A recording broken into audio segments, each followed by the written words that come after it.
이제 예수님께서 아주 비참하게 그리고 참혹하게 수치스럽게 십자가에서 죽으셨습니다. 그것으로 예수님의 가상 7원을 마치시고 다 끝난 걸로 저희들이 알고 있었는데 제자들도 다 흩어졌고요. 그리고 남아있는 사람, 예수님 주변에 남아있는 사람은 이제 없었습니다. 그래서 다 끝났다고 생각이 되는데 갑자기 아리마대 사람 요셉이 등장하게 됩니다. 아리마대 사람 요셉은 그 전에 성경에서 언급된 적도 없고 마가복음, 마태복음, 또 요한복음에 기록된 의의 말씀에 보게 되면 이 사람의 특징, 부자였고 또 공회원이었고 또 예수님의 제자였다. 이렇게 표현해 주고 있습니다. 갑자기 등장하게 됐죠. 근데 중요한 거는 예수님의 제자였는데 불구하고 이 사람이 자기를 드러내지 아니하고 그냥 숨기고 있었다는 말씀입니다. 유대인들을 두려워합니다. 근데 왜 제자이면서도 제자라면 우리가 12제자를 생각할 수 있고 또 다른 또 12제자 밑에 또 다른 제자를 생각할 수 있는 왜 그가 숨어 있었을까? 근데 오늘 이 요셉의 특징은 부자입니다.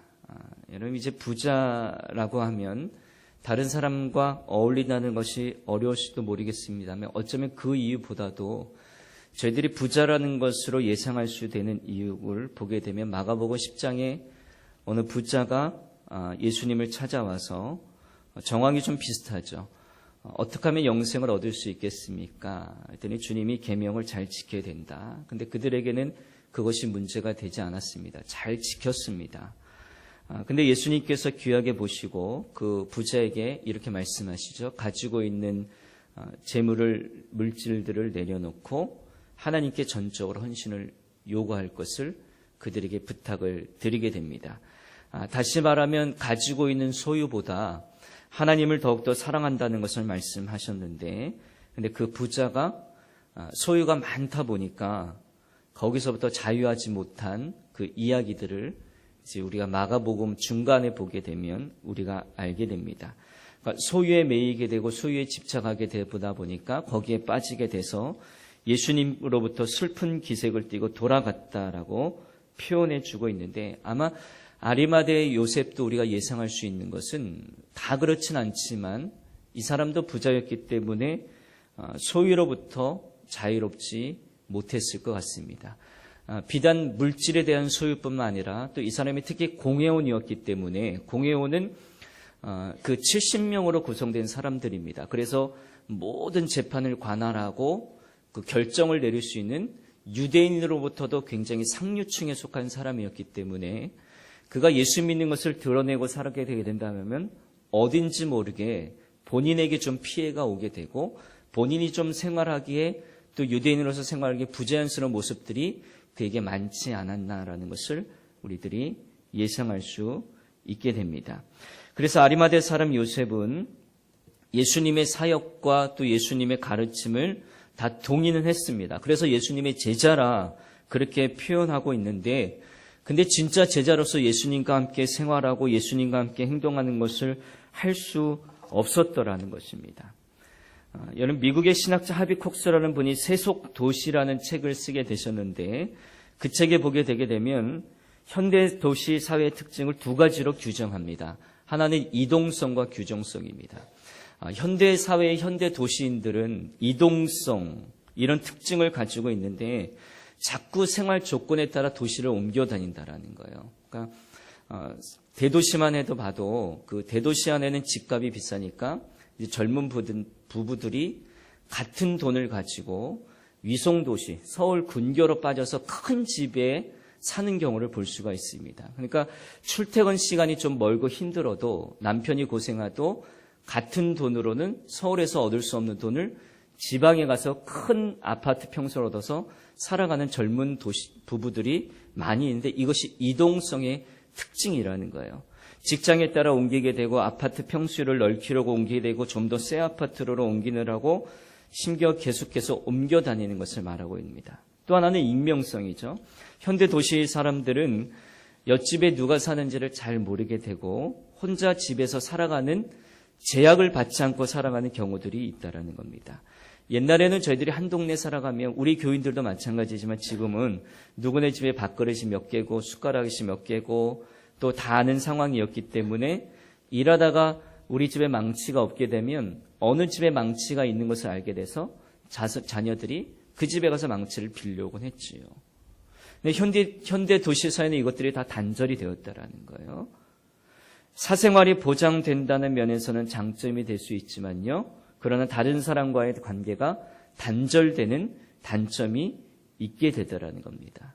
대형교회도 마찬가지인데요. 대형교회도 익명성이 보장되는 교회예요. 누가 등록을 했는지, 누가 그날 새로 왔는지 잘 모르기 때문에 그냥 조용히 나와서 믿음 생활하고 조용히 갈 수 있는, 자기를 드러내지 않고 신앙생활할 수 있는 그런 교회가 대형교회라는 겁니다.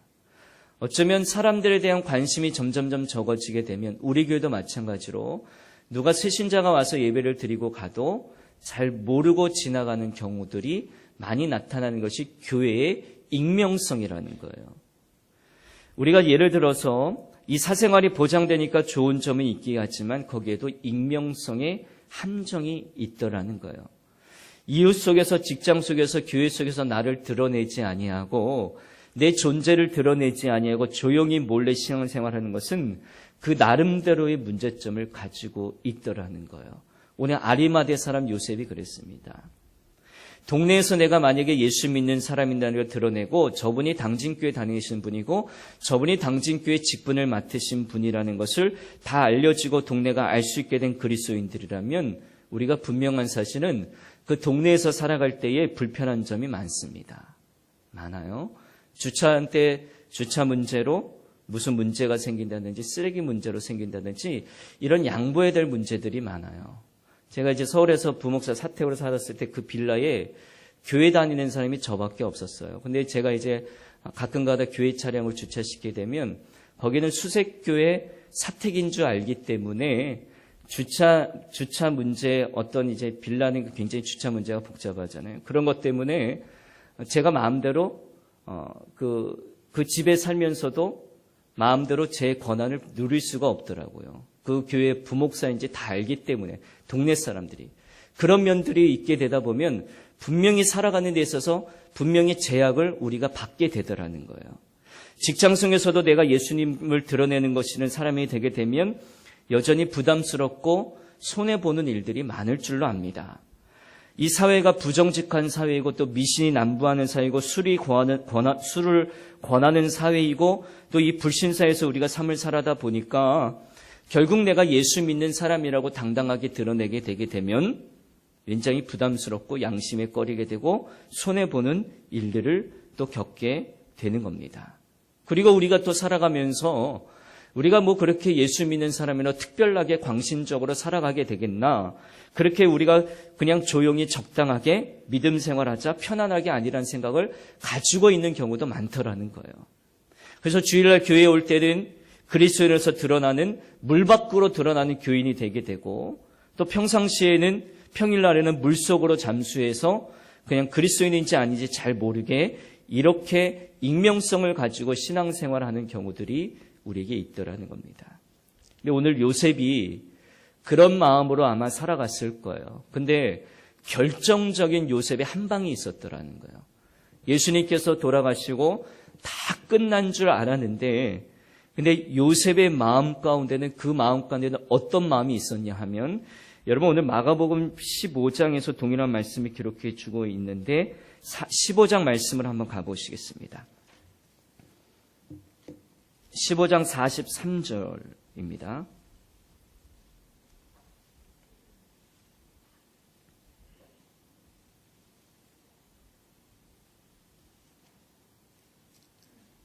여러분들 83쪽인데요. 여러분들의 목소리로 하나님의 말씀을 한번 읽어주십니다. 시작.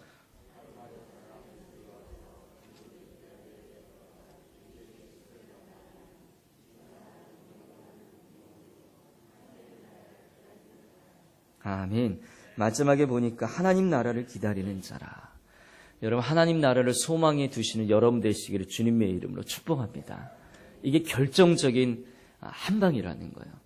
비록 그가 예수님의 제자였고 부자였고 또 공회원이었고 또 마음 가운데는 자기를 드러내기 어려운 상황 가운데 있었게 됐지만 결국 그의 중심 가운데는 하나님 나라를 기다리는 자, 이 사람이 되었다라는 겁니다. 하나님 나라에서 영원한 생명 누릴 것을 믿고 사모하는 사람이 되었더라는 거예요.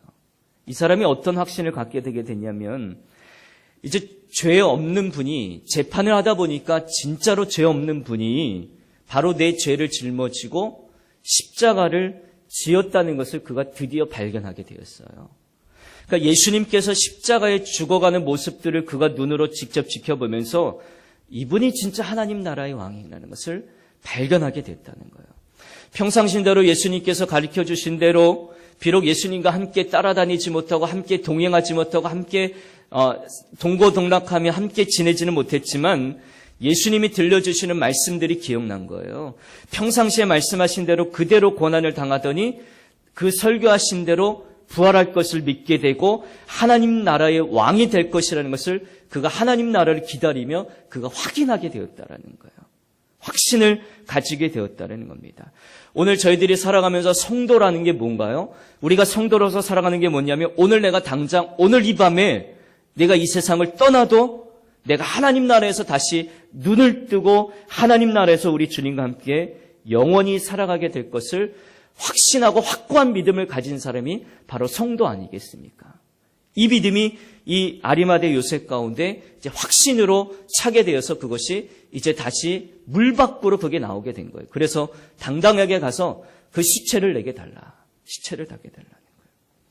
그런데 이때 당시 관습에게는 그 십자가 처형을 당한 죄수들은 뭐 장사 지낼 그런 게 없었어요. 죄수니까 아무도 그를 가서 거기서 끌어내서 장사 지내면 뭐 그런 말도 안 되는 소리가 있었는데 근데 그냥 내버려 두었죠. 그래서 독수리가 와서 뜯어먹게 되고 그 시체는 그냥 거기서 썩어져 가는 아주 잔인하고 사람 취급, 죽어서도 사람 취급 못 받은 것이 십자가 처형이었습니다.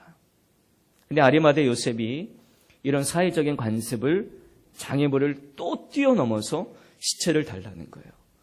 어쩌면 그가 그곳에 나섰을 때의 자기의 사회적인 지위와 또 이런 것들이 위태롭게 될 수도 있었습니다. 근데 그런 것들을 이제는 다 내려놓고 자기가 예수라는 제자라는 것을 이제 만인들 앞에 드러내게 되면서 예수의 시체를 달라. 그리고 장사를 지내게 됐던 것이 오늘 본문의 말씀이라는 겁니다. 아리마대 요셉이 오늘 자신의 인생 중에 가장 큰 결단을 내리게 된 거예요. 그 결단은 뭔가 하면 내가 이제 예수님의 제자로 공개적인 삶을 살아가기로 작정하겠습니다. 사람들 앞에 드러내겠습니다. 빌라도 앞에 유대인 앞에 내가 예수의 제자임을 두려워하지 않기로 결심하게 된 것이 오늘 아리마대 요셉의 사람의 모습이라는 겁니다. 지금까지 그가 자신을 감추고 살아왔던 그가 어떤 이유로 이런 모험을 하게 되었을까? 그리고 무엇이 그러하여금 사람들 앞에서 자신이 예수의 제자임을 드러내게 했을까? 분명한 것은 아리마대 사람 요셉이 이렇게 새롭고 담대하게 만든 것은 바로 그 십자가의 사랑이었기 때문이라는 것입니다. 사랑 때문에, 주님의 사랑 때문에 더 이상 숨길 수 없게 되었다라는 것입니다. 저는 여러분들의 형편이 어떠하든지 간에 여러분들이 예수 믿는 사람, 또 예수님의 제자라는 것을 당당하게 드러낼 수 있는 저와 여러분 되기를 주님의 이름으로 축복합니다. 너희가 사람 앞에서 나를 시인하면 나도 하나님 앞에서 너희들을 시인할 것이요. 이걸 바꾸어 말하면 너희가 나를 부인하면 하나님께서 하나님 앞에서 나도 너희를 부인하리라. 이 말씀과 똑같은 거라고요. 여러분 오늘 저희들에게 요셉의 결단이 요청됩니다. 요한복음에도 이 동일한 말씀이 기록되고 있는데 요한복음에 니고데모라는 사람이 등장하게 돼요. 근데 이 사람 역시 밤중에 예수님을 찾아와서 이제 궁금한 것을 묻게 되죠. 근데 그 이후로는 한 번도 자신을 드러내지 않았던 청년이었어요. 근데 요셉과 같은 사람이었죠. 근데 주님을 존경하고 만나고 싶었지만 공개적인 시간에 주님을 만나는 것이 자기에는 왠지 꺼리낌이 있었기 때문에 한밤중에 아무도 안 보는 한밤중에 예수님을 찾아와서 상담한 얘기를 나눴던 사람이 니고데모라는 사람이었어요. 이 사람도 마찬가지로 자기를 드러내지 않았죠. 근데 놀랍게도 아리마대 사람 요셉이 예수님의 시신을 장사 지내겠다고 빌라도에게 신청했을 때, 또 자기 길을 위해 준비했던 무덤을 드리고자 했을 때 그 소문이 니고데모의 귀에 들리게 됩니다. 근데 이 사람도 100근이나 되는 엄청난 예수님 장사를 지내기 위해 엄청난 양의 모략과 침량을 주님의 장사를 위하여 이 사람이 또 가지고 오게 되더라는 거예요. 놀라운 현상이 일어나고 있죠. 아리마대의 사람 요셉이 그 십자가의 사랑을 가지고 변하게 되니까 니고데모도 변해서 따라오도록 되는 거예요. 믿음에도 부메랑의 효과가 있다는 겁니다. 오히려 저희들이 이 두려움이 있죠. 내가 예수님을 믿는 것을 드러내게 된다면 내게 뭔가 손해가 있을 거야. 내가 좀 떳떳하지 못할 거라는 두려움이 있는 게 아니라 오히려 내가 예수 믿는 사람인 것을 드러내고 내가 정직하게 신실하게 주님 앞에 살아가게 되면 그 영향력이 부메랑 효과가 있게 될 줄로 믿습니다.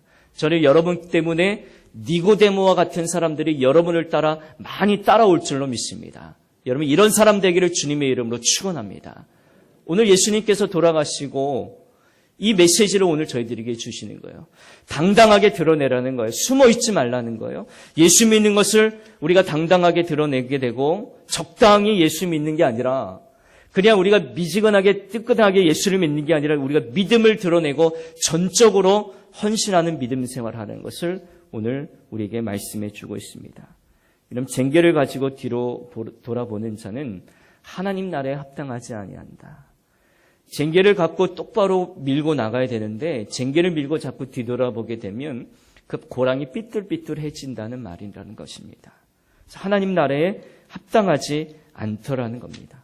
여러분 우리가 왜 자꾸 뒤를 돌아볼까요? 내 안위를 지키기 위해 또 내 명성을 연장시키기 위해 내 부를 오래 지키기 위해 우리는 자꾸만 주님의 사명을 가지고도 뒤를 돌아다 보지는 않습니까?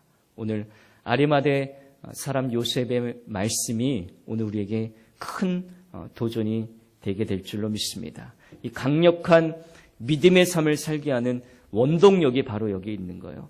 하나님 자리에 나가게 하시고 또 사명의 자리에 나가게 하시고 헌신의 자리에 당당하게 나가는 저희가 되셔서 주님을 사랑함이 우리에게 사랑과 능력과 힘이 된다는 것. 이 세상은 결코 우리의 능과 힘으로 살아갈 수 없는 세상인데 예수님만을 사랑하는 그 힘이 우리의 삶의 힘과 능력이 됨을 여러분 꼭 믿으시기를 주님의 이름으로 간절히 축복합니다. 이전 것은 지나갔으니 보라 새 것이 되었도다. 여러분 부활하신 그 주님을 기다리는 여러분 되셔서 여러분 이전 것은 다 지나가고 새 것으로 하나님 앞에 풍성하게 살아갈 수 있는 저와 여러분 되시기를 주님의 이름으로 간절히 축복합니다. 이 시간 함께 찬양합니다.